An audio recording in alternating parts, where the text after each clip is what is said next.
back in the day when people first started talking about church planting, even before my time, it was basically, do you have a pulse? And do you want to tell people about Jesus, or do you want to have, do you want to start a church? And there was a long season of that kind of assessment that happened. And the result of that, there were a lot of kingdom resources that were used, and they weren't always managed or stewarded well.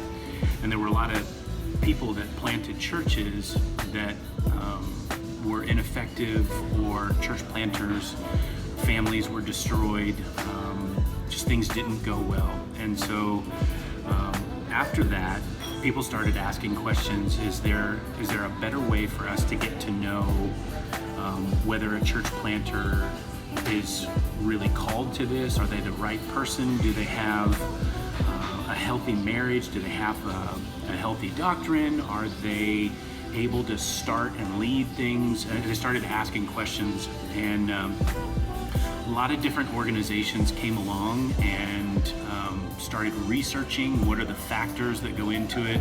So people created tools to try to get a better in-depth look at what it takes to be a good church planter, trying to help build a profile for what that is.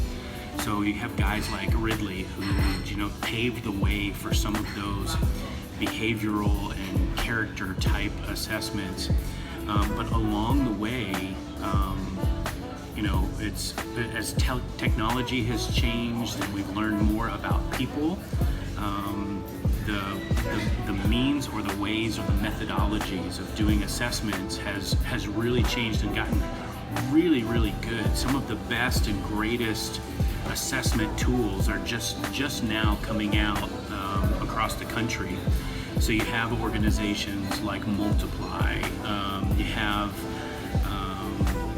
different online tools, you have different in-person assessments and retreats, and there's just a ton of people doing a lot of great assessments. And the whole thing behind an assessment is trying to help a church planting couple or an individual figure out, are they the right person? Do they have the right fit? Do they understand, and has their calling been affirmed and confirmed by other believers, people in their life? And unfortunately, we've seen a lot of church planters head out to plant a church, and they're either not ready or they really shouldn't plant a church in the first place. And what an assessment does is, in a very loving environment, helps you really dig in and explore that, but also get some feedback from some people that love you and want God's best for you and want God's best for the place that you're called to, that will love you enough to look you in the face and say no. Or they'll look you in the face and say, hey, we see this calling in your life and we know God's called you to plant a church, but there's these things that you know and now I know that you need to work on. And a really good assessment will cause you to dig into some of those things in your life that maybe you haven't even looked at or thought about in a long time.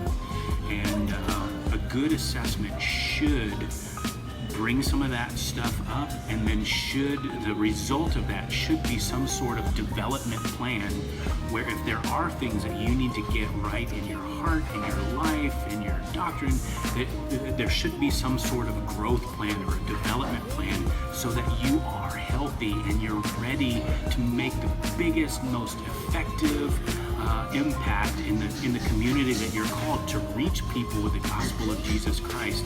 And an assessment just helps you figure out if you're ready for that.